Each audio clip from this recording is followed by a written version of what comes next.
রাস্তায় একটা মেয়ে মরে পড়ে আছে। উল্টা হয়ে শুয়ে আছে, বাম হাতটা গায়ের নিচে পড়েছে। কেমন যেন ভয় লাগছে দেখলেই।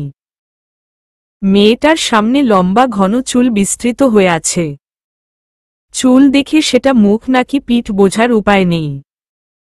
দেখলেই ভয় লাগছে। মেঘালয় মিশুকে ছেড়ে দিয়ে বলল, তুমি বসো, আমি দেখে আসি। মিশু ওকে শক্ত করে আঁকড়ে ধরে বলল, না, আমি তোমাকে যেতে দিব না। অন্য কেউ যাক। মেঘালয় ওর চুলে হাত বুলিয়ে দিয়ে বলল, বাচ্চাদের মতো করো না, আমি দেখে আসি। আরাফ, পূর্ব, তোরাও চল। মিশু ও রোদকে লেগুনায় বসিয়ে রেখে ওরা সবাই নেমে পড়ল। লেগুনার ড্রাইভার ও নেমে পড়ল। সবাই টর্চ জ্বালিয়ে এগিয়ে যেতে লাগল। অনেক সময় এরকম দুর্গম নির্জন রাস্তায় বিপদের ফাঁদ ও ফেলে রাখা হয়। সেরকম কিছু কিনা বুঝতে পারছে না কেউ। সবার মধ্যে মেঘালয় একটু বেশি সাহসী। ও সবার আগে আগে যাচ্ছে, বাকিরা পিছনে। মিশু মাথা বাড়িয়ে দেখছে সামনে তাকিয়ে। মেয়েটির কাছে যাওয়ার পর মেঘালয় বসে উপর হয়ে ভালোভাবে দেখে বলল, এর তো কোনো অ্যাক্সিডেন্ট হয়নি, একদম নিখুঁত। কেউ মেরে ফেলে রেখে গেছে নাকি? সবাই এসে উপর হয়ে দেখতে লাগল। সত্যিই মেয়েটির গায়ে কোনো ক্ষত নেই, আর রাস্তায় ও কোনো রক্ত নেই। মেয়েটি অ্যাক্সিডেন্ট করেনি এটা নিশ্চিত। তবে কি হয়েছে? মেঘালয় মেয়েটির হাত ধরে নাড়ি পরীক্ষা করে বলল, একদম সুস্থ, স্বাভাবিক। বোধহয় সেন্সলেস হয়ে গেছে। মেয়েটিকে ওরা সবাই মিলে ধরাধরি করে এনে লেগুনায় বসিয়ে নিল। মেয়েটির হাত পা একদম ঠান্ডা বরফের মতো হয়ে গেছে। মুখ থেকে চুল সরিয়ে দেখল ফুটফুটে রূপবতী একটি মেয়ে। চেহারায় চাঁদের আলো ঝিকমিক করছে। সবাই ইমপ্রেসড তার রূপ দেখে। মিশু প্রথমেই বলল, জিন্স ও টপস না পরে শাড়ি পরলে একে যা লাগত না। মেঘালয় মিশুর দিকে তাকিয়ে বলল, এরকম অবস্থায় একটা মানুষকে দেখে তোমার শাড়ি পরানোর কথা মনে পড়ল? শুধু শাড়ি না, আরও অনেক কিছুই মনে পড়ছে। একে সব রঙের শাড়িতে মানাবে না। একদম ধূসর, ছাই কালার, কচি কলাপাতা রং এসবে মানাবে। কমলা রং ভালো শ্যুট করবে। হয়েছে, এবার এর সেবা যত্ন করো। মেঘালয় মিশু ও রোদের মাঝখানে মেয়েটিকে বসিয়ে দিল। বোতল থেকে পানি ঢেলে ওর মুখে ছিটিয়ে দিল। মিশু ও রোদ মেয়েটিকে চাদরে ঢেকে দিয়ে হাত পা মালিশ করতে লাগল। ওদের উত্তাপে আর পানির স্পর্শে চোখ মেলে তাকালো সে। চোখ বড় বড় করে বলল, চলে গেল, চলে গেল। মেঘালয় জিজ্ঞেস করল, কি চলে গেল? আমার গাড়ি চলে গেল, বলেই ভ্যা ভ্যা করে কেঁদে ফেলল। সবাই একদম হতভম্ব। সায়ান বলল, এরকম ন্যাকা ন্যাকা করে কান্না করো কেন? কাঁদলে ভালো করে কাঁদো। মেয়েটি সায়ানের বুকে একটা কিল বসিয়ে দিয়ে বলল, ইউ বেয়াদব। আমি ন্যাকা ন্যাকা করে কান্না করি? আমি ন্যাকা ন্যাকা করে কান্না করি? সবাই আবারও থ। সায়ান বুক চেপে ধরে বলল, মেয়ে মানুষ না দজ্জাল? এভাবে কেউ ঘুষি মারে? আমিও একটা মারি, দেখো তো কেমন লাগে। সবাই মুখ টিপে হাসল। মেয়েটি অ্যা করে কেঁদে দিল। আরও হাসি পাচ্ছে সবার। সায়ান বলল, সরি। কাঁদে না মধুর মা, কাঁদে না। মেয়েটি চোখ মুছে উৎসুক হয়ে বলল, আমার বাপের নাম মধু, আপনি কিভাবে জানলেন? সবার হাসি পাচ্ছে। মিশু বেশ উত্তেজিত হয়ে উঠল মেয়েটিকে পেয়ে। দারুণ একটা মেয়ে তো। কথায় কথায় ভ্যা ভ্যা করে কাঁদে। মিশুর কান্না পেলেও কখনো এরকম ভ্যা ভ্যা করে কেঁদে দিতে পারে না। মেয়েটি একটু এক্সট্রা কিউট। ও বলল, কে তুমি, নন্দিনী? রাস্তায় মরে পড়েছিলে কেন? মেয়েটি আবারও ভ্যা করে কেঁদে দিয়ে বলল, আমি মরে পড়েছিলাম। আমাকে কেন মরা মানুষ বলছো এ? সবাই হেসে উঠল। লেগুনা ছেড়ে দিয়েছে। মিশু মেয়েটির চোখ মুছে দিয়ে বলল, কাঁদে না বাবুটা। একদম কাঁদে না। কাঁদলে তোমাকে ভালো দেখায় না। হাসবে, তাহলে সুন্দর দেখাবে। মেয়েটির বোধহয় বিশ্বাস হল মিশুর কথা। ও বলল, আচ্ছা ঠিক আছে, আর কাঁদব না। কিন্তু আমার লেগুনা আয়া। কি হয়েছে লেগুনার? আমি ট্যুরে এসেছিলাম। আমার গাড়ি আমাকে ফেলে চলে গেছে। গাড়ি কিভাবে চলে যায়? তুমি খেয়াল করনি? মেয়েটি বলল, আমি ঝর্ণায় গোসল করে ভেজা কাপড়ে যাব কিভাবে ভাবছিলাম। সেজন্য একটা থামি কিনে নিয়েছিলাম। থামিটা পরার জন্য বাথরুমে ঢুকেছিলাম। বের হয়ে গিয়ে দেখি লেগুনা ছেড়ে চলে গেছে। আমার ভ্যানিটি ব্যাগ ওদের সাথেই গেছে। আমার কাছে ফোনও নাই। আর ওদের কারো নাম্বার আমার মুখস্থও নাই। আমি লেগুনার পিছে পিছে দৌড়াচ্ছিলাম। তারপর আর কিছু বলতে পারি না। মেঘালয় একটা স্বস্তির নিঃশ্বাস ফেলে বলল, তাহলে এই কথা। আমরা তো ভেবেছিলাম তুমি মরা লাশ। মেয়েটি আবারও ভ্যা ভ্যা করে কেঁদে দিল, আমাকে লাশ বলছো কেন বারবার? তোমরা খুব খারাপ। মিশু বলল, আমি খুব ভালো। শোনো, তোমার ভয়ের কিছু নেই। সিলেটে ফিরে তোমার হোটেলে তোমাকে রেখে আসা হবে। টেনশন করো না একদম। হ্যাঁ, তুমি খুব ভালো, লক্ষ্মী একটা মেয়ে। আমার খিদে পেয়েছে। কিছু খেতে দিবা? সায়ান বলল, নির্লজ্জ মেয়ে। বসতে দিল, শুইতেও চায়। ঘুষি মেরে আবার খাবার চাচ্ছে। মেয়েটি রেগে বলল, আমি কখন শুতে চেয়েছি? আপনি চরম বেয়াদব একটা ছেলে। সবার থেকে বেয়াদব। আরও একটা ঘুষি দেয়া দরকার আপনাকে। আমি বেয়াদব? থাপ্পড় খাবা মেয়ে। মেয়েটি আবারও ভ্যা করে কান্না করে দিল। মেঘালয় বলল, সায়ান রাগিস না। ও বাচ্চা মেয়ে। আমাদের দলে আরও একটা বাচ্চা যোগ দিল। মেয়েটি বলল, আমাকে দেখে কোনো অ্যাঙ্গেল থেকে আপনার বাচ্চা মনে হয়? সবকিছুর সাইজ বড়দের মতন। আপনি আমাকে বাচ্চা বলছেন কেন? আপনি ও বেয়াদব। মেঘালয় এগিয়ে এসে ওর চোখে চোখ রেখে বলল, এই মেয়ে, সাহস তো কম না। আমাকে বলো বেয়াদব। চেনো আমাকে? আপনি আবার কোনো থানার চৌকিদার? সবাই ভ্যাবাচ্যাকা খেয়ে গেল। মেঘালয় রেগে বলল, মামা লেগুনা থামান্ত। একে নামিয়ে দেন। এই মেয়ে নামো, নামো লেগুনা থেকে। মেয়েটি আবারও ভ্যা করে কান্না করতে করতে বলল, আপনি সত্যিই খুব খারাপ। চরম বেয়াদব একটা ছেলে। আমার মতো অবলা মেয়েকে লেগুনা থেকে নামিয়ে দিচ্ছেন। রাত হয়ে গেছে, কত রকম বিপদ আপদ হতে পারে। আপনাদের বিবেকবোধ বলতে কিচ্ছু নাই। মেঘালয় ভ্যাবাচ্যাকা খেয়ে গেল। ওকে গাড়িতে তুলে আনা হলো ভালোর জন্যই। আবার এসব বলছে। আজব। মেয়েটির মাথায় গণ্ডগোল নেই তো? নাকি নিতান্তই বাচ্চা মেয়ে? মেঘালয় বলল, তোমার মতো কচি খুকিকে কে টুরে নিয়ে এসেছিল? নাক টিপলে দুধ বের হবে।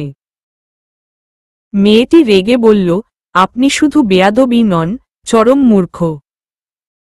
কি টিপলে কি বের হয় তাও জানেন না। নাক টিপলে দুধ বের হবে কিভাবে? নাক টিপলে সর্দি বের হবে। সবাই থ। এবার আর কারো মুখে কোনো কথা বের হল না। উত্তরে কি ইবা বলা যায়? মেয়েটি বাচ্চাদের থেকেও ছোট কিছু থাকলে সেটাই ন্যাকা, একে কিছু বলা যায় না। মেয়েটি বলল, আপনার মতো ছেলেদের কখনো বিয়ে হবে না। মেয়েদেরকে সম্মান দিতে জানেন না, অবলা মেয়েকে লেগুনা থেকে নামিয়ে দিতে চান, থাপ্পড় দিতে চান। এজন্যই আপনারা গার্লফ্রেন্ড পান না। মেঘালয় ক্ষেপে গিয়ে একটা হেঁচকা টান দিয়ে মিশুকে নিজের পাশে বসিয়ে নিল। মেয়েটি মিশুর হাত ধরে বলল, তুমি এই খারাপ লোকটার পাশে বসবে না। কিন্তু কে শোনে কার কথা? মেঘালয় কাছে টানলে মিশুর না গিয়ে উপায় আছে? মিশু মেঘালয়ের পাশে গিয়ে বসে পড়ল। মেঘালয় মেয়েটিকে দেখিয়ে দেখিয়ে মিশুর কাঁধে মাথা রেখে ওর গালের সাথে গাল ঘষতে ঘষতে বলল, আই লাভ ইউ মিশমিশ। মিশু মেঘালয়ের মুখ ধরে বলল, আই লাভ ইউ টু মেঘমনি। মেয়েটি খুব ক্ষেপে গেল। রেগে রেগে বলল, তোমরা সবাই খারাপ, বাজে ছেলে মেয়ে। গাড়ি থামাও, আমি নেমে যাব। সবাই ভ্যাবাচ্যাকা খেয়ে গেল। সবাই ভালো করেই জানে এই রাস্তায় পিচ্ছি মেয়েটি কখনোই নামবে না। তবুও বলা যায় না, যেরকম মেয়ে নেমে যেতেও পারে। মেঘালয় বলল, মামা লেগুনা থামান তো। মামা লেগুনা দাঁড় করালেন। মেঘালয় বলল, নামো যাও, নেমে যাও গাড়ি থেকে। মেয়েটি নেমে গিয়ে আশেপাশে তাকিয়ে দেখল যতদূর চোখ যায় শুধু জঙ্গল আর জঙ্গল। আর ঝিঝির ডাকে ভৌতিকতা বিরাজ করছে সবখানে। ও ভয়েই লাফিয়ে উঠে লেগুনায় উঠে বসে বলল, না নামব না, আপনাদের সাথে যাব। এখানে নামলে আমাকে ভূতেরা চিবিয়ে চিবিয়ে গিলে খেয়ে ফেলবে। সবাই হেসে উঠল শব্দ করে। মেঘালয় গায়ের উপর চাদর টেনে নিয়ে একই চাদরের ভেতর দুজন ঢুকে দুষ্টুমি খুনসুটি করতে লাগল। বাইরে থেকে কিছু বোঝা না গেলেও ওদের মুখে দুষ্টুমি ভরা হাসি দেখে ঠিকই অনুমান করা যায়।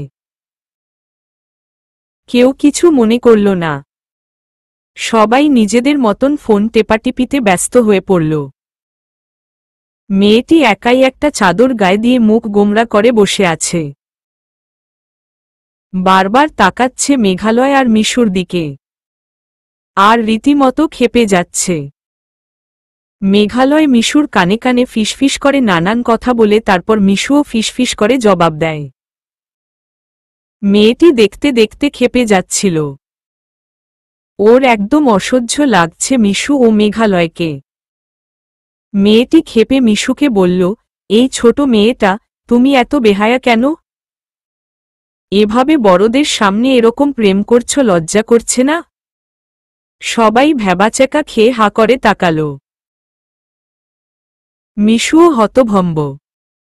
সায়ান বলল, ওরা হানিমুনে এসেছে, এখন ওদের মধুচন্দ্রিমা। ওরা প্রেম করবে না তো আমরা প্রেম করব? মেয়েটি চোখ কপালে তুলে বলল, ও আচ্ছা, এইটুকুন বাচ্চাকে বিয়েও দিয়েছে। মূর্খ গার্ডিয়ানস। সবাই থতমত খেয়ে গেল। মেয়েটি বারবার বেয়াদব, মূর্খ, বেহায়া এই টাইপের গালি দিচ্ছে। সমস্যা কি ওর? মেঘালয়কে চরম বেয়াদব বলায় মিশুর খুব রাগ হয়েছিল। পুচকে মেয়ে বলে কিছু মনে করেনি। তবে সবাই বেশ মজা পাচ্ছে। হাস্যকর লাগছে ওর কথা বলার স্টাইলটা। বাচ্চাদের মতন করে কথা বলে। মেয়েটি বলল, কার কার বিয়ে হয়েছে? সায়ান মেঘালয়কে দেখিয়ে দিয়ে বলল, ওরা দুজন বাদে আমরা সবাই সিঙ্গেল। ও আচ্ছা, তোমরা কিন্তু আমাকে কেউ লাইন মারবে না। আমি এখনো অনেক ছোট, এত তাড়াতাড়ি আমি প্রেম করব না। কেউ প্রেমে পড়বে না আগেই বলে দিচ্ছি। আগে বড় হব, তারপর ওসব। সবাই মুখ টিপে হাসল। আরাফ বলল, তোমার প্রেমে পড়ার কিসের ঠেকা পড়ছে শুনি? আমার মতো সুন্দরী দেখলে সবার মাথা এমনিতেই ঘুরে যায়। তাছাড়া এই ছেলেটা কিভাবে যেন তাকাচ্ছে। আমি আরো শুরুতেই ওকে ঘুষি মেরেছি। প্রেম কিন্তু এভাবেই শুরু হয়। ঘুষি থেকে শুরু হতেও পারে। সায়ান থতমত খেয়ে বলল, থাপ্পড় লাগাবো একদম। আমি কখন তোমার দিকে তাকালাম? যে আমার চেহারা, তার নাম আবার পেয়ারা। ঘটি ডোবে না, নামে তালুকদার। আমার নাম তালুকদার নয়। নাম কি তোমার? আমার নাম বিদ্যা। মেঘালয় বলল, ও আচ্ছা। সেজন্যই তখন থেকে আমাদের মূর্খ, বেয়াদব এসব বলে যাচ্ছ। বেয়াদবি করলে বলবো না?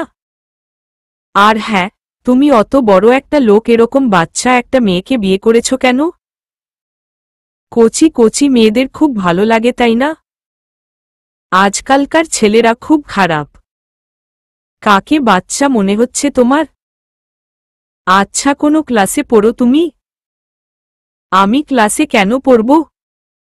আমাকে অতই বাচ্চা বাচ্চা লাগে? আমার চুল দেখেছেন কত বড়? সবাই হাসল। মেয়েটির চুল সত্যিই অনেক লম্বা। কিন্তু চুল লম্বা তো 5 বছরের বাচ্চারও হতে পারে। তাই বলে সে কি বড় হয়ে যায়? আসলেই এই মেয়েটা এখনো অনেক ছোট। মেঘালয় জিজ্ঞেস করল, কিসে পড় তুমি? আমি এইবার ইন্টার ফার্স্ট ইয়ারে উঠেছি। কলেজে পড়ি। ওরে বাবা, কলেজে পড়ে? সবাই এমন ভাব করল যেন খুব বড় হয়ে গেছে মেয়েটা। বিদ্যা এবার খুশি হয়ে গেল। জিজ্ঞেস করল, এই ছোট মেয়েটা কোনো ক্লাসে পড়ে? মেঘালয় বলল, এই ছোট মেয়েটা আমার ওয়াইফ, মিসেস মেঘালয়। সে অনার্স ফার্স্ট ইয়ারে। বিদ্যা চোখ কপালে তুলে বলল, আল্লাহ, এত বড়! আমি তো ভেবেছিলাম ক্লাস 9-10-এ পড়ে। দেখতে তো একদম টিংমিং। সবাই হেসে ফেলল। সায়ান এবার আর চোখে তাকাল। মিশুর যমজ বোন মনে হচ্ছে মেয়েটাকে। মিশু যেমন একটু বেশি কিউট, এটাও সেরকম। মিশুর চেয়ে আরও বেশি খুকি। সায়ানকে এভাবে তাকিয়ে থাকতে দেখে বিদ্যা বলল, বলেছিলাম না আপনি কিভাবে তাকিয়ে থাকেন। তখন তো বিশ্বাস হয়নি। এখন দেখছেন কেন? এভাবে তাকিয়ে থাকলে প্রেম হয়। আর আমি চাই না আপনার মতো থার্ড ক্লাস ছেলের প্রেমে পড়তে। এরকম কত শত ছেলে আমার পিছে পিঁপড়া আর মৌমাছির মতন ঘুরঘুর করে যেন আমি মধু। না, আপনি তো মধুর মা। মধু আমার বাপের নাম। শোনেন, আপনি কিন্তু খুব লুচ্চা। সায়ান হেসে বলল, এভাবে ছেলেদের গালি দিতে ওরা প্রেম তো দূরে থাক, তোমার ধারে কাছেও ঘেঁষবে না। মুখে লাগাম দাও বুঝলে, নয়তো কপালে বর জুটবে না। ইহো, কত ছেলে লাইন লেগে আছে। আপনার মতো ছেলে ছেলেকে লুচ্চা বলেছি, এটা আপনার ভাগ্য। আপনাকে তো একেবারে মিশা সৌদাগরের মতন লাগে। তারপর আরাফের দিকে তাকিয়ে বলল, আর আপনাকে গাঙ্গুয়ার মতন লাগে। আরাফ জিজ্ঞেস করল, গাঙ্গুয়া যেন কে? সবাই হেসে উঠল। মেয়েটি যা মুখে আসছে সবাইকে গালি দিয়ে যাচ্ছে। শুনতে শুনতে মেজাজ খারাপ হয়ে উঠছে, আবার ভালোও হচ্ছে। কখনো রাগ ওঠে, কখনো হাসি পায়। মেঘালয়কে এই জীবনে কেউ প্রথমবার বেয়াদব বলেছে সেটা নিয়ে খুব হাসাহাসি হল। বাংলোয় ফিরে ফ্রেশ হয়ে রাতের খাবার খেয়ে নিল সবাই। খাওয়া দাওয়ার পর সায়ান গাড়ি নিয়ে বের হওয়ার জন্য বলল, বিদ্যাকে ওর হোটেলে রেখে আসা হবে। কিন্তু গাড়ির কাছাকাছি এসে বিদ্যা বলল, এখন গিয়ে তো লাভ হবে না। হোটেলে তো আমাকে থাকতে দেবে না। সবাই অবাক হয়ে জিজ্ঞেস করল, কেন? বিদ্যা বলল, আমাদের আজকেই ঢাকায় ফিরে যাওয়ার কথা। এতক্ষণে নিশ্চয়ই ওরা ঢাকার পথে পাড়ি দিয়েছে। সেটা এতক্ষণ বলনি কেন? তুমি এখন যাবে কোথায়? উদ্বিগ্ন হয়ে মেঘালয় জিজ্ঞেস করল। বিদ্যা বলল, আমি এখন আপনাদের সাথে থাকব। আপনারা যেদিন চলে যাবেন আমিও যাব। অচেনা একটা পাগলি মেয়েকে এভাবে রাখতেও ভরসা পাচ্ছে না মেঘালয়। তার উপর মেয়েটি একদম অবুঝ। অনেকক্ষণ চিন্তা ভাবনা করে সবাই মিলে সিদ্ধান্ত নিল কি করা যায়। বিদ্যার কাছে নাম্বার নিয়ে ওর বাবাকে কল দিয়ে কথা বলিয়ে আশ্বস্ত করল মেঘালয়, মিশু ও রোদ। বিদ্যা নিজেও কথা বলে বাবাকে নিশ্চিত করে দিল। ওর বাবা বললেন উনি এসে মেয়েকে নিয়ে যাবেন সিলেট থেকে। মেঘালয় নিজের পরিচয় দিয়ে দেওয়ার পর উনি একটু নিশ্চিত হয়েছেন। সবকিছু মিটমাট হয়ে গেলে যে যার রুমে শুতে গেল। বিদ্যাকে ঘুমাতে দেয়া হল রৌদ্রময়ীর সাথে। কোনো কথা না বলে তাড়াতাড়ি ঘুমিয়ে গেল মেয়েটি। মাঝরাতে ঘুম থেকে উঠে বিছানার উপর থমেরে বসে রইল। রোদের দিকে অনেকক্ষণ চেয়ে থেকে উঠে পড়ল বিছানা ছেড়ে। ওর মাথায় এখান শয়তানি বুদ্ধি খেলা করছে। ঘুম আসছে না কিছুতেই। বারান্দায় বের হয়ে খুঁটি ধরে দাঁড়িয়ে রইল ও। বাইরে খুব সুন্দর জ্যোৎস্না ছড়িয়েছে। চাঁদের আলো আর কুয়াশা মিলে অন্যরকম সৌন্দর্য ধারণ করেছে প্রকৃতি। বিদ্যা চুপচাপ খুঁটি ধরে দাঁড়িয়ে আছে একদম নড়াচড়াবিহীনভাবে। একটু পরেই সায়ান বাথরুমে যাওয়ার জন্য দরজা খুলে বের হল। সায়ানের দরজার সামনেই পিছন দিকে ফিরে বাইরে চেয়ে আছে বিদ্যা। বাংলোয় এসে বিদ্যা মিশুর জামা পরে নিয়েছে। পিছনে লম্বা চুলগুলো পিঠ জুড়ে বিস্তৃত হয়ে আছে। সায়ান দরজা খুলেই ওকে দেখে ভয় ঢোক গিলল। যখন বুঝতে পারল এটা বিদ্যা ও এসে পাশে দাঁড়াল। বিদ্যা সায়ানকে দেখে বলল, কিরে বেয়াদব ছেলেটা, একটা মেয়েকে একলা দেখেই এসে দাঁড়াতে হবে? সায়ান ভ্যাবাচাকা খেয়ে বলল, আমাকে কোনো এঙ্গেল থেকে বেয়াদব মনে হয় তোমার? সব এঙ্গেল থেকে। আয় বাইরে যাই, হেঁটে আসি। যাবি? সায়ান থতমত খেয়ে ঢোক গিলল। ওরা নিশ্চয়ই কোনো ভূতপেতনি তুলে এনেছে রাস্তা থেকে। কোনো স্বাভাবিক মেয়ে এরকম হতে পারে? আজব ক্যারেক্টার একটা। এত রাতে সে নাকি বাগানে যাবে হাঁটতে। বিদ্যা বলল, যাবা না? না গেলে এইখানে খাম্বার মতো দাঁড়াইয়া থাকো, আমি যাই হেঁটে আসি। বলেই বারান্দা থেকে নেমে হাঁটা শুরু করল। সায়ান ভ্যাবাচেকা চেহারা নিয়ে নিজেও নেমে পড়ল। কোনো একটা অচেনা শক্তি যেন টেনে নিয়ে যাচ্ছে ওকে। হাঁ করে চেয়ে আছে বিদ্যার দিকে, আর অপ্রকৃতস্থের মতো পিছু পিছু যেতে লাগল। সায়ান ও বিদ্যা হাঁটতে হাঁটতে চা বাগানে চলে এলো। বাগানের পাতাগুলো চাঁদের স্নিগ্ধ আলোয় চিকমিক করছে। সায়ান বারবার আর চোখে তাকাচ্ছে বিদ্যার দিকে। মেয়েটি দিব্যি নেচে নেচে বেড়াচ্ছে। এ কেমন মেয়ে রে বাবা! এত রাতে কেউ ঘুম থেকে উঠে হাঁটতে বের হয়? বিদ্যা বলল, এই ছেলে তোমার নাম কি? সায়ান। সায়ান সায়ানা। তোমার বউয়ের নাম হবে সায়ানা। তোমার বউটা হবে খুব শেয়ানা। সায়ান হেসে ফেলল ওর কথায়। বিদ্যা একটু করে এগোচ্ছে আর নিচু হয়ে চা পাতার ঘ্রাণ নিচ্ছে। এটা তো মিশুরই প্রতিফলন মনে হচ্ছে। মিশুও পাহাড়ে গিয়ে গাছপালার গন্ধ নেয়, মাটির ঘ্রাণ নেয়। দুজনেই একই ধাঁচে গড়া। সায়ান হাঁ করে বিদ্যার চাল চলন খেয়াল করছে। বিদ্যা বলল, বলো তো আজকে চাঁদের আলো এত কম কেন?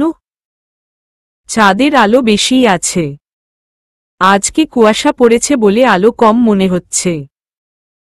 আমার সাথে সায়েন্স কপচাপা না।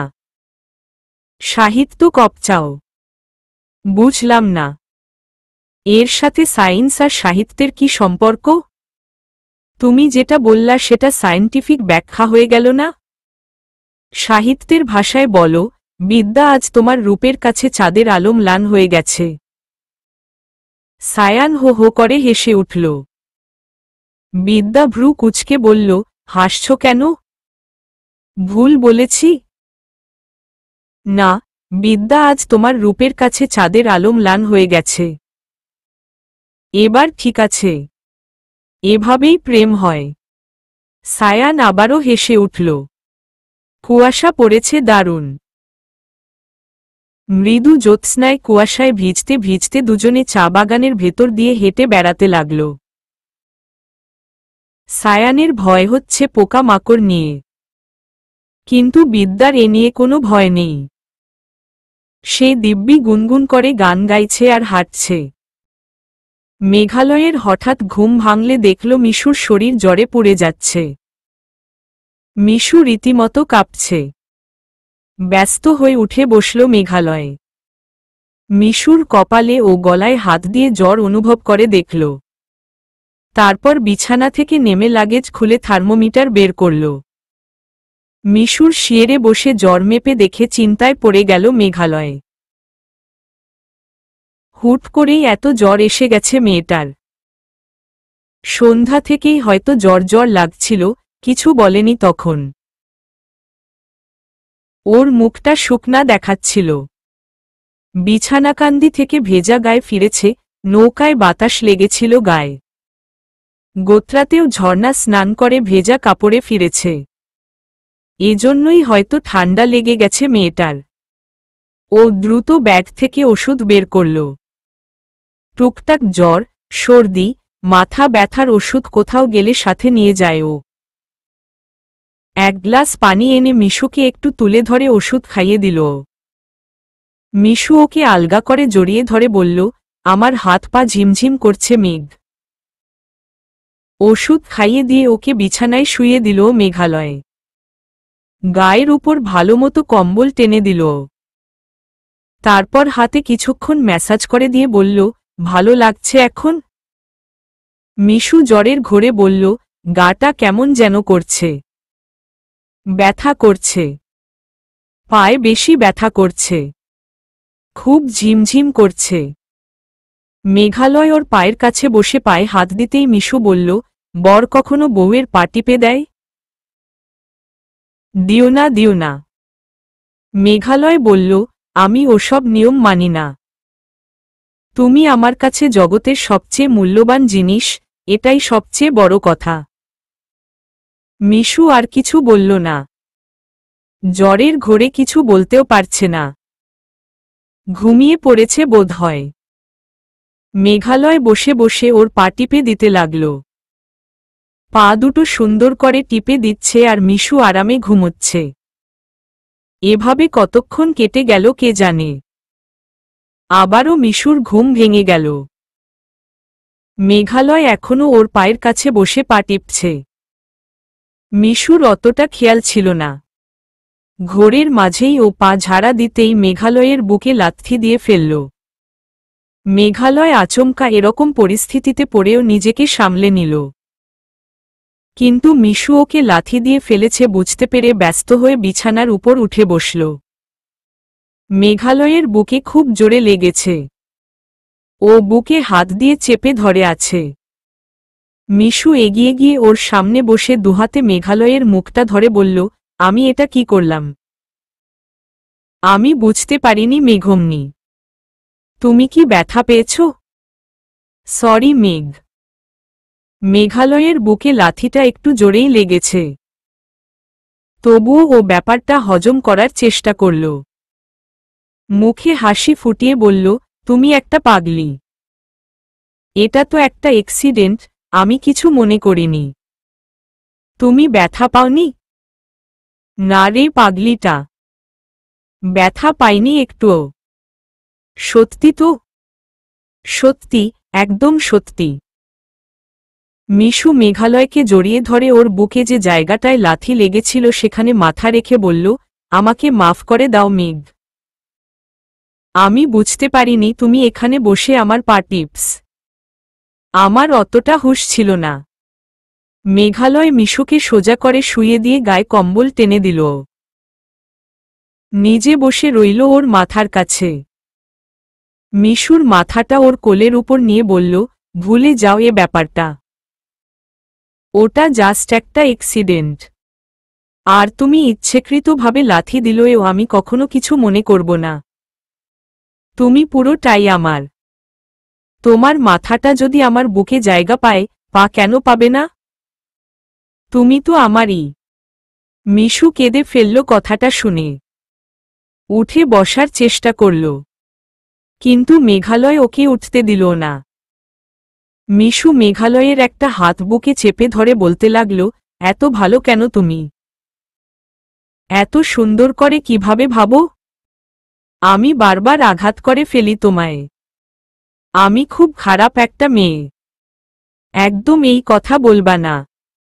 তুমি আমার লক্ষ্মী একটা বউ। এবার ঘুমোও তো।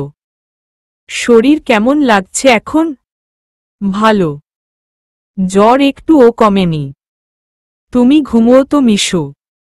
মেঘালয় উঠে গিয়ে একটা বাটিতে করে পানি ও রুমাল নিয়ে এলো। রুমাল ভিজিয়ে মিশুর কপালে দিয়ে দিল। তারপর বলল, এখন চুপচাপ শান্ত মেয়ের মতো ঘুমোও। ওষুধ খেয়েছ, এবার দেখবে জ্বর পালাবে। আর না পালালেও আমি জোর করে জ্বরকে তাড়িয়ে দিব। মাথায় জলপটি দিয়ে দেয়াতে মিশুর খুব আরাম লাগছে। কপাল ও চোখের উপর মেঘালয় রুমাল ভিজিয়ে রেখে দিয়েছে। এখন আরামে চোখে ঘুম এসে যাচ্ছে। মিশু কি যেন বলল বোঝা গেল না। ঘুমই ওর কথা জড়িয়ে যাচ্ছে।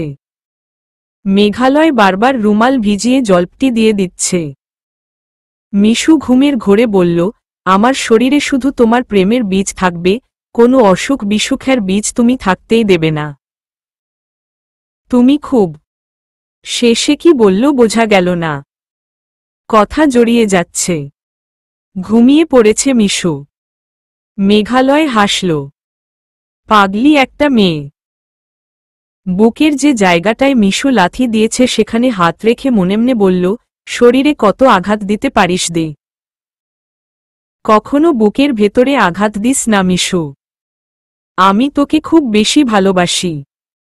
তোর দেয়া আঘাত আমি সহ্য করতে পারব না। মেঘালয়ের চোখে পানি এসে যাচ্ছে। ও মিশুর ঘুমন্ত মুখের দিকে তাকিয়ে মনেমনে প্রার্থনা করতে লাগল যেন তাড়াতাড়ি সুস্থ হয়ে যায় মিশু। ওর শরীর অসুস্থ থাকলে মেঘালয়েরও কষ্ট হবে। মেঘালয় তোয়ালে ভিজিয়ে মিশুর শরীরটা মুছে দিল। মিশু এখন আরামে ঘুমোচ্ছে। আর মেঘালয় ওর মাথার কাছে বসে চুলে হাত বুলিয়ে দিতে লাগল। একটু পরপর জলপটি ভিজিয়ে আবারও কপালে দিয়ে দিচ্ছে। সায়ান ও বিদ্যা অনেকক্ষণ হাঁটাহাঁটি করল একসাথে। বিদ্যার স্কুল জীবনের নানান মজার মজার গল্প বলছে ও। সায়ান শুধু মুগ্ধ হয়ে শুনছে। বিদ্যা বাবা মায়ের একমাত্র মেয়ে। বড় ভাইয়া ভার্সিটিতে ফাইনাল ইয়ারের স্টুডেন্ট। বাবা মা সবাই ওকে খুবই আদর করে আর আদরে আদরে ও একদম বাদর হয়ে গেছে এসব গল্প বলতে লাগল সায়ানকে। সায়ান ও হেসে হেসে নানান প্রশ্ন করতে লাগল। আচ্ছা বিদ্যা, বেয়াদব বলাটা কি তোমার মুদ্রাদোষ? আমার কোনো দোষ নেই। যে বেয়াদব তাকে বেয়াদব তো বলবোই, তাই না? তুমি জানো মেঘালয় কত বড় মনের একজন মানুষ? ওর মতো মহান ব্যক্তি আর একটাও দেখিনি আমি আমার লাইফে। তুমি আর কখনো ওকে এভাবে বলবে না। সম্মান দেখিয়ে কথা বলবা। উনি কোনো থানার চৌকিদার? বিদ্যা, এভাবে বড়দের বলতে হয় না। মেঘালয় একজন মাউন্টেইনার। মাউন্টেইনার রাতও কালা কুচকুচে হয়। মেঘালয় এত ফর্সা কেন? আজব প্রশ্ন করো। ও কয়েক বছর যাবত তার অভিযানে যায় না। আন্টি ওকে যেতে দেয় না। সেজন্য ফর্সা হয়ে গেছে আবার। কিন্তু যেবার হিমালয় থেকে ফিরে এসেছে, আমরা কেউই ওকে দেখে চিনতে পারিনি। গায়ের রং একদম চেঞ্জ হয়ে গিয়েছিল। এত তাড়াতাড়ি সে আবার ফর্সা হয়ে গেছে? নিশ্চয়ই ফর্সা হওয়ার নাইট ক্রিম ইউজ করে। হা হা হা। হাসালে আমায়। ও যেরকম পরিবেশে থাকে তাতে গায়ের ময়লা এমনিতেই কেটে যায়। এর জন্য ফর্সা হওয়ার ক্রিম ইউজ করতে হয় না। ওহ আচ্ছা। যাক ভালো, একজন বড় মানুষকে বেয়াদব বলার সৌভাগ্য অর্জন করেছি আমি। এটা কি গর্ব করার মতো কিছু? অবশ্যই গর্ব করার মতোই কিছু। মেঘালয়কে কেউ কখনো এই গালিটা দেয়নি, যেটা প্রথম আমি দিয়েছি। তুমি ওকে শুধু মেঘালয় বলবে না, মেঘালয় ভাইয়া বলে ডাকবা। উনি আমার কেমন ভাই? আমার বাপের একটাই মাত্র ছেলে, সবসময় নিজের ভাইকেই ভাই বলতে হয়? প্রত্যেক মুসলিম একে অপরের ভাই। তাহলে তো মেঘালয় আমার বাপের ও ভাই, আমার তাকে চাচা ডাকা উচিত। আপনিও তাহলে আমার চাচা। সায়ান ভ্যাবাচেকা খেয়ে বলল, তা বুঝাইনি। বয়স অনুযায়ী কাউকে ভাইয়া ডাকতে হয়, আর কাউকে আঙ্কেল ডাকতে হয়। বুঝেছ? আমাদের বয়স অনুযায়ী আমাদেরকে তুমি ভাইয়া ডাকবা। ও আচ্ছা, বুঝেছি। এবার তাহলে ফিরে যাই আসুন, আমার ঠান্ডা লাগছে। দুজনে আবারও বাংলোর দিকে ফেরার জন্য পা বাড়াল। সায়ানের হাসি পাচ্ছে বিদ্যার পাগলামি ভরা কথাগুলো শুনতে শুনতে। মেয়েটা পারেও বটে। 56। মিশুর ঘুম ভেঙে গেল আবারও। ও চোখ মেলে দেখল মেঘালয় এখনো ওর মাথায় হাত বুলিয়ে দিচ্ছে। ও বলল, ঘুমনি। মিশু সোনা, তুমি ঘুমোওনি? তোমাকে এই অবস্থায় রেখে কিভাবে ঘুমাই বলো? তোমার কেমন লাগছে এখন? মিশু একটু উঠে বসার চেষ্টা করল। মেঘালয় ওকে উঠে বসতে সাহায্য করল। মিশু উঠে মেঘালয়ের বুকে মাথা রেখে ওর গলা জড়িয়ে ধরল দুহাতে। আস্তে আস্তে বলল, সারা রাত এভাবে বসে থাকবা? কয়টা বাজে? মেঘালয় ঘড়ি দেখে বলল, প্রায় 4টা। আমার কান্না পাচ্ছে মেঘ। মেঘালয় অবাক হয়ে জিজ্ঞেস করল, কেন মিশু? মিশু বলল, অনেকে বাবা মায়ের থেকেও এরকম সেবা পায় না। আমি তো কখনোই পাইনি। আমার অসুখ হলে মাথায় পানি ঢেলে দেওয়ার মতো কেউ ছিল না। ছোট বোন তো তার মতো ব্যস্ত, আর আম্মু তো অসুস্থ। আজকে প্রথম কেউ আমার এভাবে সেবা করল। সারা রাত বসে জলপটি দিয়ে দিলোয়া, পা টিপে দিলোয়া, মাথা মালিশ করে দিচ্ছ। এভাবে কেউ আমাকে ওষুধ খাওয়ায়নি। আমার অসুখ হলে নিজেকেই ওষুধ কিনে এনে তারপর খেতে হতো। মিশু আঁকড়ে ধরে আছে মেঘালয়কে।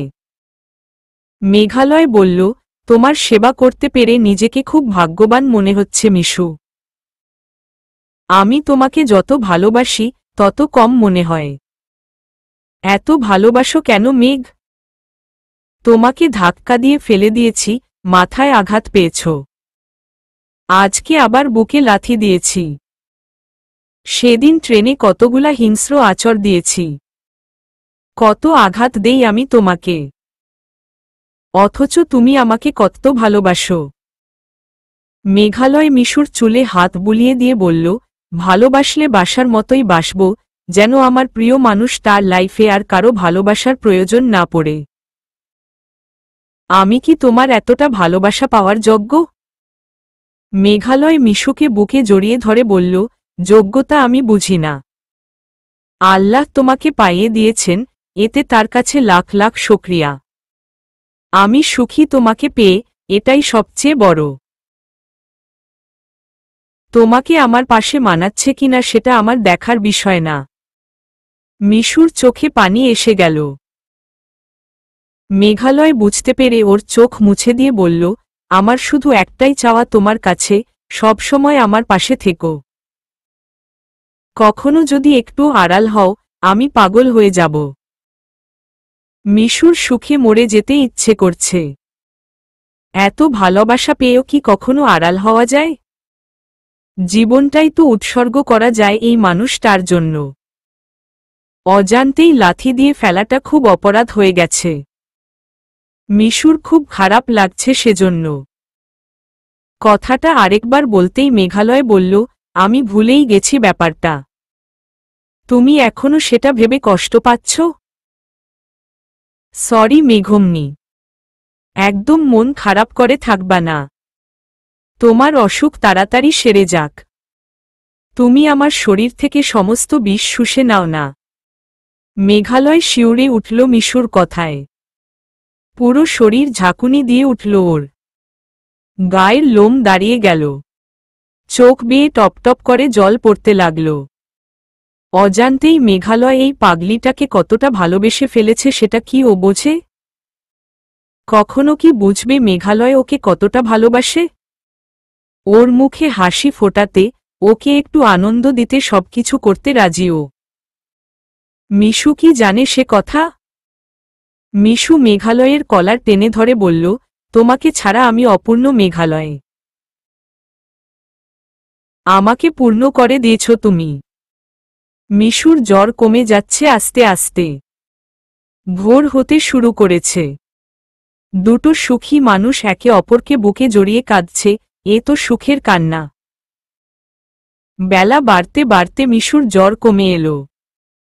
মেঘালয় যেভাবে সেবা যত্ন করছে তাতে জ্বর ভালো না হয়ে উপায় আছে? নাস্তা করার পর সবাই বেরিয়ে পড়ল লালাখালের উদ্দেশ্যে। মিশু একটা চাদর গায়ে দিয়ে বসে আছে।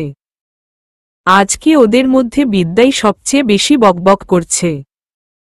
ওর বকবকানি দেখে আরাফের বিরক্ত লাগছে ভীষণ। যে মানুষটা সারাক্ষণ অনবরত বেয়াদব, মূর্খ এসব বলতে থাকে তার উপর বিরক্ত হওয়াটাই স্বাভাবিক। ওর চোখে মুখে বিরক্তির ছাপ স্পষ্ট।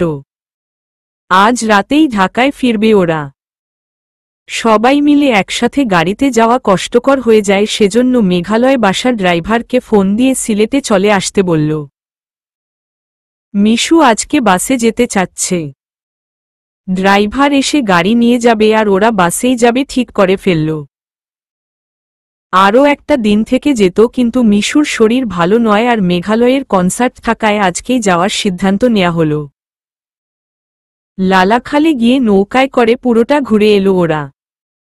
এক জায়গায় নেমে চা বাগানে যাওয়া হল। মিশু বাদে বাকিরা সবাই ঝাপাঝাপি করে গোসল করল আর ও নৌকায় বসে থেকে দেখল। লালাখাল থেকে বিকেলের দিকেই রওনা দিল ওরা। সিলেটে পৌঁছে খাবার খেয়ে নিয়ে বাংলোয় ফিরল। মিশুর আবার জ্বর এসে গেছে, তাই ওকে ডাক্তারের কাছে নিয়ে গিয়ে কিছু ওষুধ নিল মেঘালয়ে। বেরিয়ে এসে মার্কেটে ঘোরাঘুরি করে মিশুকে অনেক কিছু কিনে দিল। মিশু একদম চুপসে গেছে, জ্বর আর মাথা ব্যথার জন্য ও চুপচাপ হয়ে গেছে অনেক। মিশুর বারবার মনে পড়ছে মেঘালয়ের সাথে দেখা হওয়ার পর যেদিন নেভারল্যান্ডে যাওয়া হয়েছিল সেদিন তার কথা। সেদিন ওর শরীরে জ্বর ছিল। বাংলোয় ফিরে বসে বসে চা আড্ডার সাথে সূর্যাস্ত উপভোগ করল ওরা।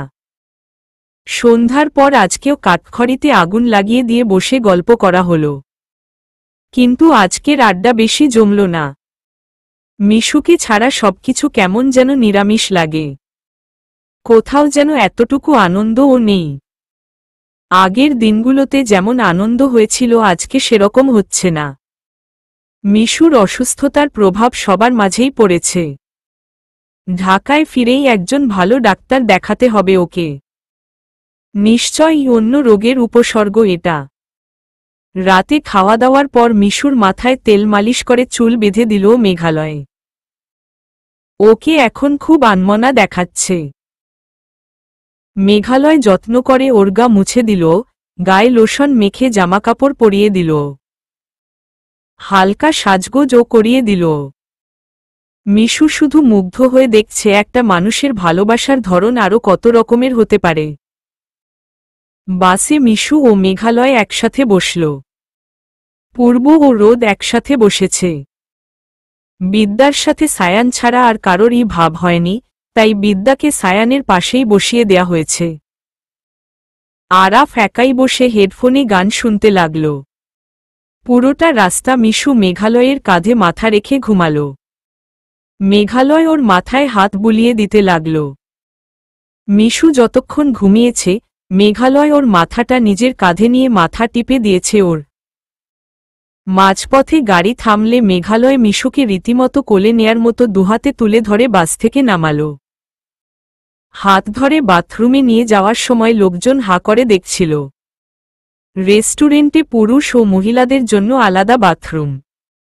মহিলাদের ওদিকে ছেলেদের ঢোকার নিয়ম নেই। মেঘালয় মিশুকে রোদের হাতে তুলে দিয়ে নিজে বাইরে দাঁড়িয়ে রইল। ওর বন্ধুরা অবাক হয়ে দেখছিল এই মেঘালয়কে। এরকম করেও কেউ কাউকে ভালোবাসতে পারে। মিশু ছাড়া মেঘালয় যেন একদম বাঁচতেই পারবে না। মিশু বাথরুম থেকে বেরিয়ে এলে মেঘালয় আবারও ওর হাত ধরে নিয়ে এসে মিশুর মুখ ধুইয়ে দিল। পুরো রেস্টুরেন্টের লোকজনের দৃষ্টি এখন মেঘালয়ের উপর। সবাই মুগ্ধ হয়ে দেখছে, সেদিকে ওর কোনো ভ্রুক্ষেপ নেই। মিশুর শরীর ফুরবল, ও একা একা এসব করতে পারবে না, এটাই মেঘালয়ের কাছে সবচেয়ে বড়। মিশু মুখ ধুয়ে এসে টেবিলে বসল। খাবার এসে গেলে সবাই নিচু হয়ে খেতে লাগল আর মেঘালয় নিজে খাওয়া বাদ দিয়ে মিশুকে তুলে খাওয়াতে লাগল। পূর্ব বলল, মিশু অসুস্থ না হলে আমরা বোধহয় বুঝতেই পারতাম না মেঘালয় ওর এত কেয়ার করে। মেঘালয় কারো কথাই মনোযোগ দিয়ে শুনল না। ও মিশুকে তুলে খাওয়াতে লাগল। মিশু জ্বরের প্রকোপে খেতেই পারছে না। খাবার গিলছে একটু একটু করে। মেঘালয়কে খেতে বললে ও দুবার মুখে দিল শুধু। পাশেই শো কেসে মিষ্টি সাজিয়ে রাখা দেখে মিশু বলল, আমি মিষ্টি খাব। মেঘালয় গিয়ে 1 কেজি মিষ্টি এনে দিল ওকে। মিশু এক বসাতেই হাফ কেজি তুলে তুলে খেল। কাউকে একটা দিলও না। মেঘালয় অনেক খুশি হয়েছে। যাক, তবুও তো পেট ভরা থাকবে। মিশুর যে মিষ্টি এত পছন্দ সেটা ওর জানা ছিল না। মিষ্টি পেলে মিশু সবকিছু ভুলে যায়। খাওয়া শেষ হলে মেঘালয় ওকে হাত ধরে নিয়ে আবারও গাড়ির দিকে পা বাড়াল। একজন লোক বলে উঠল, দুনিয়াতে আর কারো বোধহয় বউ নাই, হায়রে প্রেম। কথাটা সবার কানে এসে লাগল। দুজন লোক হাসাহাসি করছে। মেঘালয় সেদিকে ভ্রুক্ষেপ করল না। কারো কথায় ওর কিছু যায় আসে না। কিন্তু আরাফ গিয়ে রীতিমতো লোকটার কলার টেনে ধরার মতো অবস্থা। পূর্ব ও সায়ান ওকে টেনে ধরে বাসে নিয়ে গিয়ে তুলল। নয়তো লোকটা নির্ঘাত আরাফের হাতে মায়ের ক্ষেত। বাসে উঠে মিশু বলল, তুমি সবসময় আমার এত কেয়ার করো, এরকম পাগলামি কেন করো বলো তো? লোকজন তাকিয়ে থাকে। তুমি অসুস্থ আর আমি তোমাকে ছেড়ে দিয়ে চুপচাপ ভাত গিলব? সেটা আমাকে দিয়ে হবে না। কে কি বলল দেখার বিষয় না আমার। আমাদের সমাজে এরকম দেখলে লোকজন হাসাহাসি করবে, বোঝো না? করুক। আমি প্রেমের নতুন ইতিহাস রচনা করে যাব। দেশের লোকরা হাসলে যে দেশে লোকজন কেউ কারো দিকে তাকায় না, সেই দেশে গিয়ে তোমাকে নিয়ে থাকব। মিশু হাসিতে ঢলে পড়ব। মেঘালয়কে জড়িয়ে ধরে বলল, আমি তোমার সাথে মিশতে মিশতে বড় হয়ে যাচ্ছি আর তুমি আমার সাথে থেকে থেকে মিশুর মতো বাচ্চা হয়ে যাচ্ছ। মেঘালয় মিশুর হাতটা নিজের হাতের মুঠোয় নিয়ে বলল, জানি না রে। আমার কেবলই মনে হচ্ছে পুরো দুনিয়া চলে যাক। শুধু তুমি থাকো, আর কাউকে লাগবে না আমার। তুমি সত্যিই পাগল হয়ে গেছ মেঘমনি। মিশু ওর বুকে মাথা রেখে হেসেই কুটিকুটি। বাসের লাইট নিভিয়ে দেয়া হয়েছে। অন্ধকার বাসে কিছুক্ষণের মধ্যেই নীরবতা নেমে এলো। সবাই ঘুমিয়ে পড়েছে। বাস নিস্তব্ধ। দু একটা জানালা খোলা, সেগুলো দিয়ে শিরশিরে বাতাস আসছে। মিশু চাদর গায়ে দিয়ে মেঘালয়ের বুকে মাথা রেখে বসে আছে। অন্ধকারে মেঘালয়ের মুখটাও দেখা যাচ্ছে না। মিশু ওর মুখটা ধরে বলল, এত ভালোবাসলে আমি তো হুট করেই হারিয়ে যাব। মেঘালয় ওর মুখের উপর হাত দিয়ে বলল, এই সব ফালতু কথা আর একবার বললে আমিই তোমাকে খুন করে ফেলব। মিশু আবারও হেসে উঠল। মেঘালয় সত্যি সত্যিই পাগল হয়ে গেছে। কেমন ছেলেমানুষি করছে। প্রেমে পড়লে সবাই বুঝি এরকম পাগল হয়। মিশু অন্ধকারে নিচু হয়ে ঠোঁট দিয়ে মেঘালয়ের ঠোঁট স্পর্শ করল। 58 দুদিন পর। আজ মেঘালয়ের কনসার্ট। কনসার্টে সবাই মিলে চলে এসেছে। এক সারিতে মিশু, পূর্ব, সায়ান, আরাফ, দুপুর, নিখিল আর রোদ সবাই বসেছে। সবাই মিলে এমন একটা সম্পর্ক তৈরি হয়ে গেছে যেন ছোটবেলা থেকেই একসাথে আছে ওরা সবাই। মিশুর সাথে সবার বেশ ভালো বন্ধুত্ব হয়ে গেছে। এই দুদিন তো দুপুর আর রোদ মিশুর মাথায় পানি ঢেলে দেয়া থেকে শুরু করে রান্না করা, খাওয়ানো সব কাজে মেঘালয়কে সাহায্য করেছে। যদিও মিশুর জন্য মেঘালয় একাই যথেষ্ট। ঢাকায় ফিরে ডাক্তার দেখিয়ে ভালো ওষুধ খেয়ে মিশু একদম সুস্থ হয়ে গেছে। এই দুদিন মেঘালয় সবসময় ওর সাথেই বাসায় ছিল। নিজে তুলে খাইয়েছে, সবসময় খেয়াল রেখেছে মিশুর দিকে। রিহার্সেলে মাত্র একবার গিয়েছিল। একবার রিহার্সাল করে কিভাবে গান গাইবে এটা নিয়েই সবাই টেনশনে ছিল। গ্যালারি ভর্তি দর্শক দেখে মিশুর মুখ হা হয়ে গেল। মেঘালয়কে অনেকেই চেনে। সবাই ওর সাথে কথা বলছিল। মিশু শুধু দূর হতে খেয়াল করছিল ওকে। আজকে মেঘালয়কে অন্যরকম সুন্দর দেখাচ্ছে। ইচ্ছে করে গিয়ে একটু ছুঁয়ে দেখি। প্রোগ্রাম শুরু হয়ে গেল। মেঘালয় স্টেজে উঠেই সর্বপ্রথম মিশুর দিকে তাকাল। মিশু ক্রমাগত উত্তেজিত হয়ে উঠছে। বারবার সায়ানের হাত চেপে ধরছে ও। সায়ান মিশুর মুগ্ধ মুখের দিকে তাকিয়ে অবাক হয়ে যাচ্ছে। ছলছল করছে ওর চোখ। মেঘালয় গান গাইতে আরম্ভ করল। কতবার তোর আয়না ভেঙেচুরে ঘুরে তাকাই। আমার মতে তোর মতন কেউ নেই। কতবার তোর কাঁচা আলোয় ভিজে গান শোনাই। আমার মতে তোর মতন কেউ নেই। মিশু মুগ্ধ হয়ে শুনছিল ওর গান আর গানের লিরিক। কেবলই মনে হচ্ছিল কথাগুলো ওকেই উদ্দেশ্যে করে বলা হচ্ছে। মেঘালয় গভীর আবেগ নিয়ে গানটা গাইছে। মিশুর চোখ দিয়ে টপটপ করে জল গড়িয়ে পড়ছিল। সায়ান বুঝতে পেরে একবার মুছে দিল ওর চোখ। মিশুর দিকে তাকিয়ে বলল, মিশু, মেঘালয়ের মাঝে এত মায়া কেন সায়ান ভাইয়া? সেটা আমিও ভাবি। মেঘালয় এই মুহূর্তে গাইছে। তোর উঠোন জুড়ে বিশাল অঙ্ক। কষতে বারণ ছিল তাই। কিছুই বোঝা গেল না প্রায়। মিশু কেঁদে ফেলল এবার। সায়ানের হাত চেপে ধরে চোখ বন্ধ করে রইল। সায়ান মিশুকে বাধা দিল না। ও চুপ করে রইল। মেঘালয়ের কণ্ঠে রাতের নিস্তব্ধতা ভেঙে যাচ্ছে। প্রথমে টিএসসিতে হওয়ার কথা ছিল, এখন প্রোগ্রাম হচ্ছে মিউজিয়ামের অডিটোরিয়ামে। পুরো গ্যালারি ভর্তি দর্শক। সবাই স্তব্ধ হয়ে গান শুনছে। গান যেন নয়, মেঘালয়ের কণ্ঠে আবেগের স্রোত নেমেছে। এই গানটা শেষ করে মেঘালয় অন্য আরেকটা গান ধরল।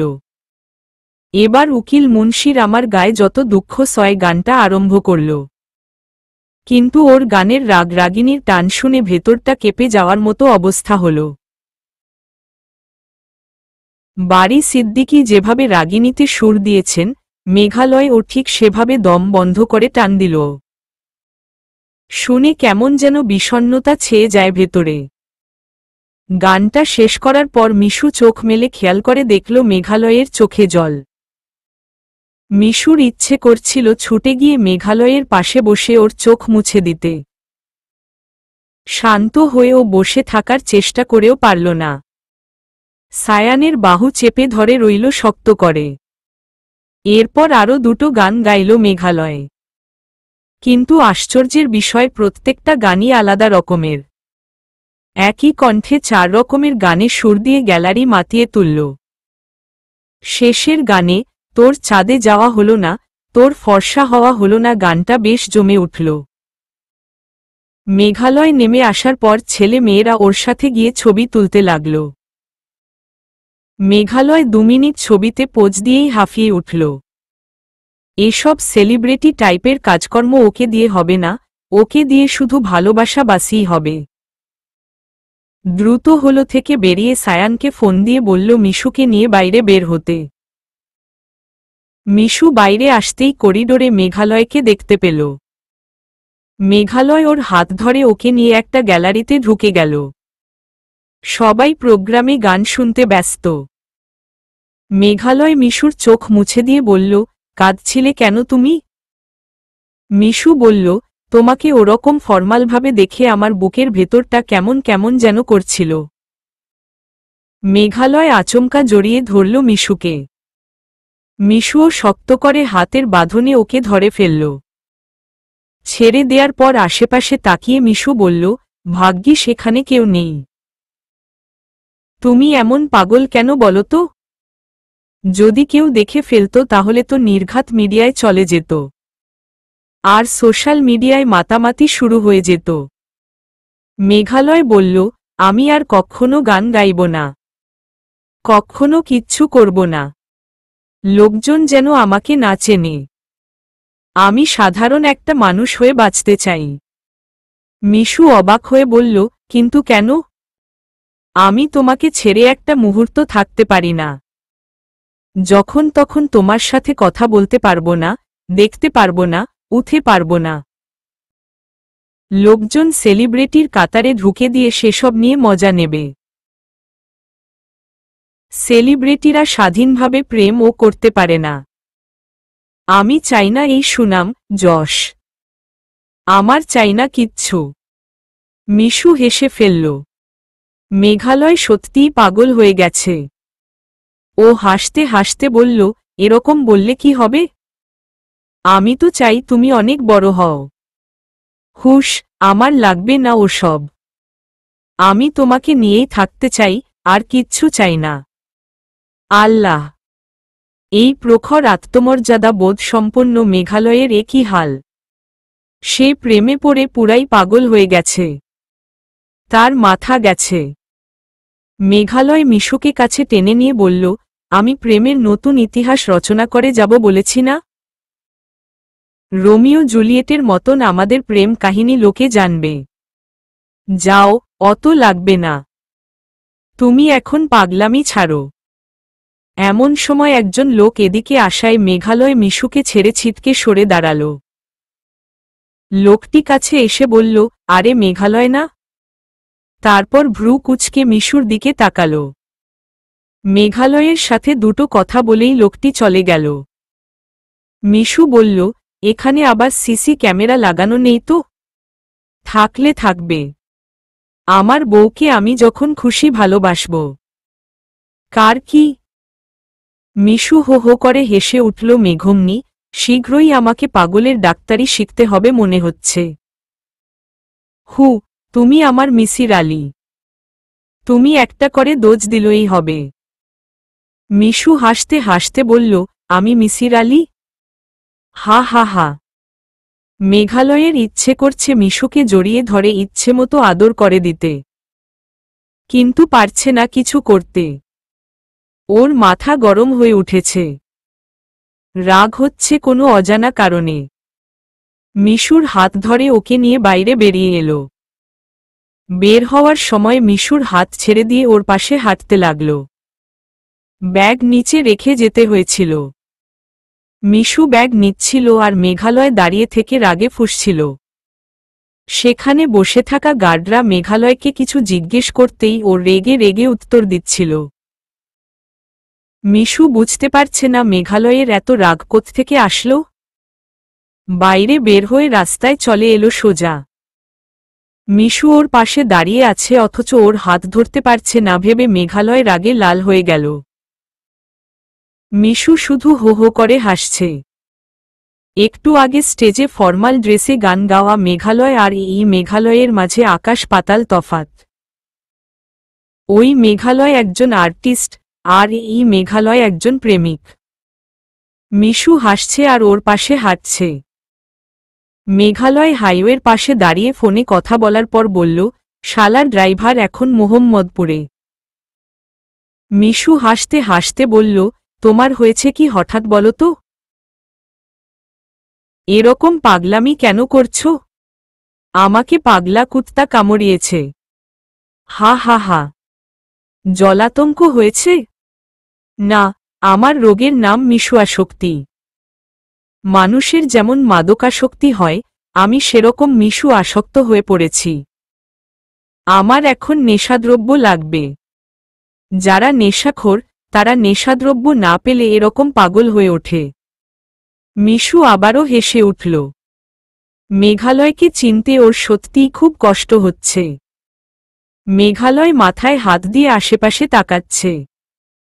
হাইওয়েতে প্রচুর ভিড়। এই কোলাহলময় জায়গায় একদমই ওর দাঁড়িয়ে থাকতে ইচ্ছে করছে না। ভালো লাগছে না এসব। ও মিশুর দিকে তাকিয়ে বলল, তুমি কোথায় যেতে যাও এখন? কোথায় বলতে? আমাকে কোথায় নিয়ে যেতে চাও? মেঘালয় দুহাতে মাথা চুলকাতে লাগল। আজকে ওর কনসার্ট, আর সেখানে বাইরে দাঁড়িয়ে এরকম পাগলামি কেন করছে বুঝে উঠতে পারছে না মিশু। মেঘালয় ঠিক আছে তো? পাগলামি করছে ভীষণ। মিশু চুপচাপ দাঁড়িয়ে এসব ভাবছে। মেঘালয় সামনে তাকিয়ে বলল, ওটা বঙ্গবন্ধু মেডিকেল বিশ্ববিদ্যালয় না? হ্যাঁ, কেন? আসো মেডিকেলে যাব। মিশু থতমত খেয়ে বলল, মেঘ তুমি ঠিক আছো? মেডিকেলে কেন যাবা? মর্গে যাব মর্গে। মেডিকেলে মানুষ কেন যায়? অসুস্থ হলে যায়। আমি এখন অসুস্থ হয়ে গেছি তাই আমাকে যেতে হবে। মিশুর এখন চিন্তা হচ্ছে মেঘালয়ের জন্য। এরকম পাগলামি ও কেন করছে আজকে? কোথাও কোনো সমস্যা হয়নি তো? মুখটা গম্ভীর করে দাঁড়িয়ে রইল ও। মেঘালয় জিজ্ঞেস করল, মেডিকেলে যাবা না? আজব তো, মেডিকেলে গিয়ে আমরা করবটা কি? আচ্ছা তাহলে যেতে হবে না। আমি একাই যাব। মেঘালয় একটা রিকশা ডেকে বলল, মামা শিল্পকলায় যাবেন? তারপর রিকশায় উঠে পড়ল। মিশু থতমত খেয়ে সাথে রিকশায় উঠে পড়ল। মেঘালয় বলল মেডিকেলে যাবে আবার রিকশাকে বলল শিল্পকলায় যাবে। কি হচ্ছে ওর ভেতরে? এত রেগে আছে যে কিছু জিজ্ঞেস করাও যাচ্ছে না। মিশু শুধু চুপচাপ চেয়ে আছে ওর দিকে। মেঘালয়ের চোখ রাগে লাল হয়ে উঠেছে। রিকশাকে দ্রুত যেতে বললে উনি খুব দ্রুত চালাতে লাগলেন। রাস্তার এপাশে অসংখ্য ফুলের দোকান। মেঘালয় একগাদা ফুল কিনে নিল সেখান থেকে। মিশু ওর আচরণে অবাক হয়ে যাচ্ছে। মেঘালয় আবারও এসে রিকশায় উঠে রাগে ফুঁসতে লাগল। রিকশা শিল্পকলায় এসে থামলে ও ভাড়া মিটিয়ে দিয়ে মিশুকে নিয়ে ভেতরে ঢুকল। লিফটের ভেতর মিশুকে কাছে টেনে নিয়ে এত জোরে বুকে চেপে ধরল যে মিশুর দম বন্ধ হয়ে যাওয়ার জোগাড় হল। এবার বিস্ময়ের চরম পর্যায়ে পৌঁছে গেছে মিশু। মেঘালয় কি সত্যিই কোনো সমস্যায় ভুগছে? লিফট থেকে বেরিয়ে একজনকে কল দিতেই গ্যালারির দরজা খুলে একজন মহিলা বের হলেন। মেঘালয়ের মায়ের মতোই দেখতে উনি। মেঘালয়কে দেখে জিজ্ঞাসা করলেন, কিরে তোর কনসার্ট কেমন হলো? কনসার্টের গুল্লি মারি। আমি ছেড়ে দেব এসব। উনি অবাক হয়ে একবার মিশুর দিকে তাকিয়ে মেঘালয়কে বললেন, মাথা খারাপ হয়েছে তোর? এরকম দেখাচ্ছে কেন তোকে? গাড়ির চাবিটা দাও। চাবি দিচ্ছি, কিন্তু বলবি তো কি হয়েছে? আমার এই শহরে একদম দম বন্ধ হয়ে আসছে। আচ্ছা, কোনো দেশে গেলে কেউ আমার দিকে তাকাবে না বলো তো? উনি অবাক হয়ে বললেন, এটা কেমন কোয়েশ্চেন মেঘ? লোকজন তোর দিকে কেন তাকাবে না? তুই যেখানেই যাবি সেখানেই লোকজন তোর দিকে তাকাবে। কি হয়েছে বলবি? চাবি চেয়েছি, চাবিটা দাও। আমাদের শালার ড্রাইভার এখনো বাড়িতে। বারবার বলেছি তাড়াতাড়ি এসে থাকতে। সে এখনো আসে নাই। চাবি কি দিবা? নাকি চলে যাব? মহিলাটি থতমত খেয়ে ভেতরে ঢুকে ব্যাগ থেকে চাবি বের করে এনে মেঘালয়ের হাতে দিলেন। বললেন, ভেতরে আয়। মিটিং হচ্ছে আমাদের। মিটিংয়ের গুল্লি মারি। আমি এমন এক জায়গায় চলে যাব যেখানে আমাকে কেউ চিনবে না। কেউ না। তাহলে জঙ্গলে যা। ভালো আইডিয়া তো। এবার জঙ্গলেই চলে যাব। অসামাজিক হয়ে যাব। আর এই মেয়েটাকে দেখছ, এটা আমার বউ। সময় পেলে তোমার বাসায় নিয়ে যাব। আজকে সময় নেই। বউ?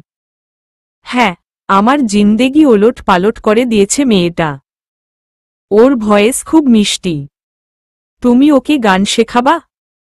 ও গান গাইবে, আর আমি সবকিছু ছেড়ে দিয়ে সাধারণ মানুষ হয়ে যাব। হঠাৎ এই ইচ্ছে কেন? আর তুই কেন এরকম বিক্ষিপ্ত হয়ে আছিস আমাকে বলতো? সেলিব্রিটি অন মাই ফুট, ফালতু লাগছে লাইফটা। যেখানে কেউ চেনে না সেখানে গিয়ে আরামে বাস করব। মহিলাটি কি ভাবলেন কে জানে। উনি মিশুর দিকে তাকিয়ে জিজ্ঞেস করলেন, আচ্ছা মেঘের কি হয়েছে বলো তো? ও এরকম কেন করছে? উদ্ভট আচরণ। এরকম কখনো দেখায়নি ওকে। মিশু চিন্তিত মুখে বলল, আমি তো জানি না। নিজেও বুঝতে পারছি না হঠাৎ এরকম কেন করছে। আচ্ছা, আমার বাসায় এসো, তখন আলাপ হবে।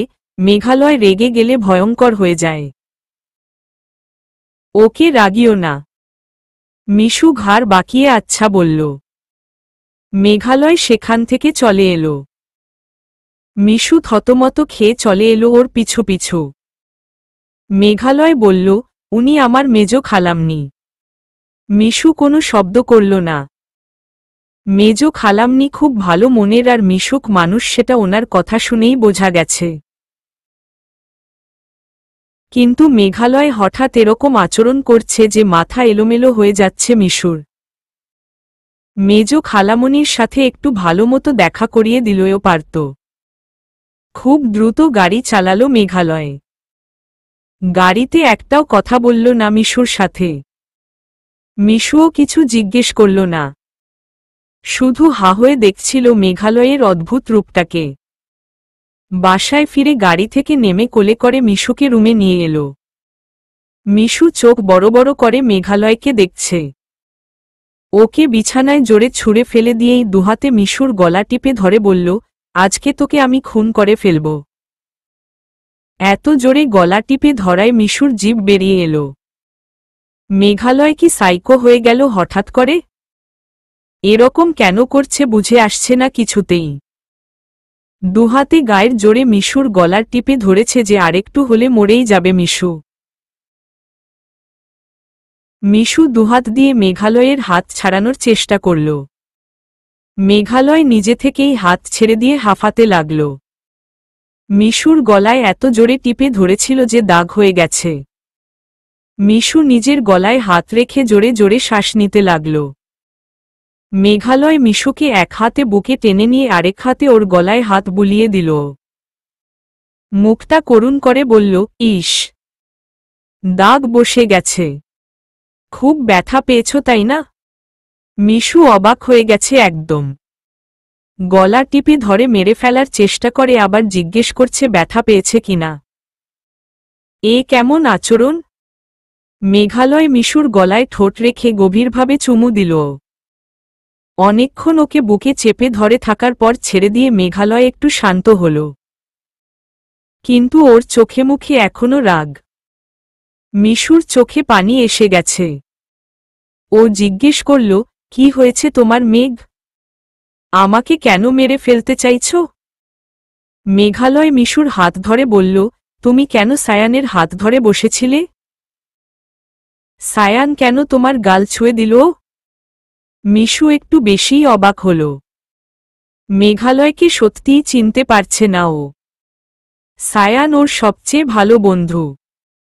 একটু হাত ধরলে কি হয়েছে তাতে? আর তাছাড়া মিশু কিংবা সায়ানের কারোরই অন্য কোনো লক্ষণ ছিল না। ওরা একে অপরকে ভাই বোনের মতোই দেখে। মেঘালয় কি সেটা জানে না? মেঘালয় বলল, তুমি জানো না তোমাকে আর কেউ টাচ করলে আমি সহ্য করতে পারি না। ওর হাত ধরে বসেছিলে, ওর বাহু ধরেছিলে শক্ত করে। ও তোমার গাল ছুঁয়ে দিবে কেন? বের হওয়ার সময় তোমার কাঁধে হাত রাখবে কেন? মিশু বলল, সায়ানের তো অন্য কোনো উদ্দেশ্য ছিল না। ও তোমার বন্ধু, আমার ভাইয়ের মতন। মেঘালয় দুহাতে মিশুর হাত ধরে বলল, আমি মানতে পারি না আর কেউ তোমাকে ছুঁয়ে দেখলে। আমার অসহ্য লাগে। তুমি পাগল হয়ে গেছো এটা কি বিশ্বাস করো মেঘ? হয়তোবা হয়ে গেছি। তুমি আমার মাঝে নেশা ধরিয়ে দিয়েছ। আমার যখন তখন তোমাকে ছুঁয়ে দেখতে ইচ্ছে হয় কিন্তু পারি না। বাইরে গেলে লোকজন তাকিয়ে থাকে কেন? লোকজন তো তাকিয়ে থাকবেই। আমাদের সমাজে এরকম কিছুর প্রচলন নেই। কোনো সমাজে আছে? আমি সেখানে চলে যাব। বাইরে গিয়ে থাকতে পারবা? দেশের বাইরে? তুমি সত্যিই পাগল হয়ে গেছো মেঘ। তোমার মাথা নির্ঘাত খারাপ হয়ে গেছে। একবার বলছো সবকিছু ছেড়ে দিয়ে সাধারণ মানুষ হয়ে যাবা, আরেকবার বলছো দেশের বাইরে চলে যাবা। মেঘালয় মিশুর বুকে মাথাটা গুজে দিয়ে ওকে জড়িয়ে ধরে বলল, আমাকে কখনো কষ্ট দিও না মিশু। আমি তোমাকে ছাড়া আর কোনো কিছুই ভাবতে পারছি না। আমার সবকিছু জুড়ে তুমি বিরাজ করছো। আমাকে একটু আগলায় রাখবা? মিশুর চোখে পানি এসে গেছে। মেঘালয়কে বুকে জড়িয়ে ধরে বসে রইল। যে মানুষ তার ব্যক্তিত্বের জন্য সবাই ওকে শ্রদ্ধা করত, আজ সে মানুষটা ওর কাছে ফুটবল হয়ে গেছে। ভালোবাসা কি এমনই? একজন আত্মসম্মান বোধ সম্পন্ন মানুষকেও শিশুসুলভ বানিয়ে দেয়। মেঘালয় একদম ফুটবল হয়ে গেছে ওর প্রতি। ওর নিজের বলতে আর কিচ্ছু নেই। সমস্ত কিছুই উৎসর্গ করে দিয়েছে মিশুর তরে। মিশু মেঘালয়ের চুলে হাত বুলিয়ে দিতে দিতে ওকে টেনে নিয়ে বিছানায় শুয়ে পড়ল। নিজের মাঝে টেনে নিতে লাগল মেঘালয়কে। আজকের এই মিলন সত্যিই খুব সুখের হবে। মেঘালয় এখন সম্পূর্ণ রূপে মিশুর। আর মিশুও নিজেকে পুরোপুরিভাবে শেষ করে দিতে চায় মেঘালয়ের মাঝে। যেন এখন থেকে দুজন মিলে একটা মানুষ হয়ে বাঁচতে পারে। কেউ কাউকে এতটাও ভালোবাসতে পারে। 7 দেখতে দেখতে মাস দুয়েক কেটে গেছে। মিশু প্রাইভেট ইউনিভার্সিটিতে ভর্তি হয়েছে। ও রৌদ্রময়ী আর দুপুর মিলে একসাথে বাসায় থাকে আর মেঘালয় নিজের বাড়িতে থাকে। সারাক্ষণ ফোনে কথা, মেসেজিং, একটু ভিডিও কল, এভাবেই প্রেম চলছে ওদের। সপ্তাহে একদিন লং ড্রাইভে যাওয়া, দুটো রাত একসাথে কাটানো, খুনসুটি, ভালোবাসা সব মিলিয়ে দিনকাল বেশ ভালোই চলছে। পুরো ব্যাপারটাকে মিশুই গুছিয়ে এনেছে। মেঘালয় ক্রমাগত মিশুতে আসক্ত হয়ে সবকিছু থেকে দূরে সরে আসছিল। মিশু নিজে বুদ্ধি খাটিয়ে ওকে নিজের বাসায় পাঠিয়ে দিয়েছে। যে সম্পর্কে দুটো মানুষ একই সাথে ক্যারিয়ারে ভালো করতে থাকে, সেটা হচ্ছে পৃথিবীর সবচেয়ে সুখী সম্পর্ক। মেঘালয়ের সেই কনসার্টের রাতের পাগলামোর কথা ভেবে এখনও হাসি পায়। ভাগ্যিস মিশু একটু গুছিয়ে নিয়েছে, নয়তো সবকিছু সত্যি সত্যিই ছেড়ে দিয়ে ফেলত একেবারে। প্রেম একটা সাংঘাতিক জিনিস, এটা কখনো খারাপের দিকে নিয়ে যায়, আবার কখনো ভালোর দিকে। এখন বেশ ভালোই উন্নতি হচ্ছে। নিয়মিত রেডিওতে গান গাইছে মেঘালয়। আর্টিস্টদের সাথে উঠাবসা হচ্ছে, নতুন নতুন গান করছে। বাবার বিজনেসেও মাঝে মাঝে একটু হাত লাগায়। যদিও বাসায় এখনো জানে না ওর বিয়ের ব্যাপারটা। মিশুর সাথে চুটিয়ে প্রেম চালাচ্ছে শুধু এটুকুই জানে। বাইরের জগতে মেঘালয়ের বেশ সুনাম ছড়িয়ে যাচ্ছে ধীরে ধীরে। আজ রাতে মেঘালয় মিশুর কাছে আসবে। মিশু খুব সুন্দর করে সাজুগুজু করে বসে আছে। রোদের সাথে আড্ডা দিচ্ছে আর হাসছে। রোদ এখন মেঘালয়ের বাবার অফিসে চাকরি করে। যে চাকরিটা মিশুর হবার কথা ছিল, সেটা রৌদ্রময়ী করছে। দিন শেষে বাসায় ফিরলে দুজনে মিলে বেশ খানিকক্ষণ আড্ডা চলে। মেঘালয় ফিরলে মিশু ছুটে চলে গেল দরজা খুলতে। দরজা খোলার পর মেঘালয় চোখ বড় বড় করে বলল, বাব্বা, চুলগুলো বেশ বড় হয়ে গেছে দেখছি। মিশু হেসে বলল, সবই বড় হয়েছে, ওজন বেড়েছে। মেঘালয় আশেপাশে তাকিয়ে দেখল কোথাও কেউ আছে কিনা। তারপর মিশুকে কোলে তুলে নিয়ে রুমের দিকে পা বাড়াল। মিশু ওর গলা জড়িয়ে ধরে রইল দুহাতে। 3 দিন পর দেখা হলো মেঘালয়ের সাথে। অবশ্য রোজ রোজ দেখা হওয়ার চেয়ে এই কয়দিন পরপর দেখা করা আর এই সংসার সেটাও একটা মজার ব্যাপার। মেঘালয়ের পরিবার ছেলেকে নিয়ে কোনো রকম মাথা ঘামায় না। যদি একটু রক্ষণশীল হতো তবে হয়তো এভাবে লুকিয়ে সংসার জমানো সম্ভব হতো না। মেঘালয় মিশুকে কোলে এনে বিছানায় বসিয়ে দিল। মিশু দুহাতে ওর গলা জড়িয়ে ধরে বলল, জানো আজকে একটা প্রপোজাল পেয়েছি। সিরিয়াসলি? কোথায়? কে দিল? ভার্সিটিতে। একটা বড় ভাইয়া। অনেক আগ থেকে ফলো করে আমায়। আজকে সরাসরি প্রপোজাল দিয়েছে। দিন দিন তো একদম তামিল নায়িকার মতন হয়ে যাচ্ছ। আরও কত কিছুই দেবে। এরপর কে এসে ছো মেরে নিয়ে যায় সেই ভয়েই আমি তটস্থ হয়ে থাকি। মিশু মেঘালয়ের কোলে মাথা রেখে বলল, আমার সতীত্ব তো তুমিই হরণ করেছ। মিশু তো শুধুই তোমার। আমার পাগলিটা। মিশু মেঘালয়ের কোলে মাথা রেখে ওর মুখটা ধরে কাছে টেনে নিয়ে বলল, আজ খুব সুন্দর দেখাচ্ছে তোমায়। ইচ্ছে করছে গিলে খেয়ে ফেলি। আচ্ছা, সন্ধ্যায় অনেকবার ফোন দিলাম, ধরলে না কেন? মেঘালয় মিশুর চুলে হাত বুলিয়ে দিতে দিতে বলল, একটু ব্যস্ত ছিলাম। তখন রেডিওতে প্রোগ্রাম শেষ করে বসে আড্ডা দিচ্ছিলাম। একটা আরজে হান্ট হবে সেটা নিয়ে কথা বলছিল সবাই। আরজে হান্ট আবার কি? একটা প্রোগ্রাম, অনেক নতুন আরজে নিয়োগ দেবে। যারা অ্যাপ্লাই করবে তাদের কিছু টেস্ট হবে, প্রোগ্রাম হবে, এইসব আর কি। মিশু ওর গলায় ঝুলে বলল, আমার না খুব আরজে হতে ইচ্ছে করে। মেঘালয় অবাক হয়ে বলল, সিরিয়াসলি? আমারও ওরকম রেডিওতে বকবক করতে ইচ্ছে করে। মেঘালয় বলল, আগে বলনি কেন? তোমার তো ট্যালেন্ট আছে, সিলেটে লেগুনায় শুনে আমি ইমপ্রেসড হয়ে গিয়েছিলাম। তুমি বরং একটা অ্যাপ্লাই করে রাখো। যা যা শিখিয়ে দিতে হবে আমি শিখিয়ে দিব। একদিন সেন্টারে নিয়ে গিয়ে সবকিছু দেখিয়ে আনব। হয়ে যাবে, টেনশন করতে হবে না। মিশু উত্তেজনায় লাফিয়ে উঠল একেবারে। মেঘালয়ের গলা দুহাতে ধরে বলল, সত্যি? আমি কি পারব? খুব এক্সাইটেড লাগছে তো। বাসায় প্র্যাকটিস করবা, আমি তো আছিই। মিশু খুশিতে মেঘালয়ের গলা জড়িয়ে ধরে বলল, ইস, তুমি এত ভালো কেন? তোমাকে ইচ্ছে করে একদম খেয়ে ফেলি। আমি তো ভাবতেও পারছি না আর যে হান্টে কি হবে।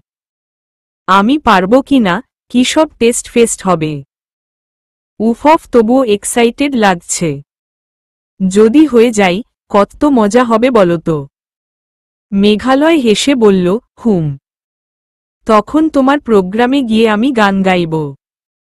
তুমি একজন প্রফেশনাল আর যে হিসেবে কথা বলবা, কিন্তু মনেমনে আমি তো জানব তুমি আমার বউ। লুকিয়ে লুকিয়ে চুমুও খাবো আর কেউ তো জানবেই না এই শিল্পীটা কত পাজি। মিশু মেঘালয়ের বুকে দুটো কিল বসিয়ে দিয়ে বলল, তুমি আসলেই খুব খারাপ। এত সুন্দর দেখায় কেন তোমাকে? আমার তো মাথা খারাপ হয়ে যাচ্ছে। মেঘালয় দুষ্টমি ভরা হাসি দিয়ে তাকালো মিশুর দিকে। আর মিশু ওর বুকে মুখ লুকিয়ে স্বস্তির নিঃশ্বাস ফেলল। চলবে।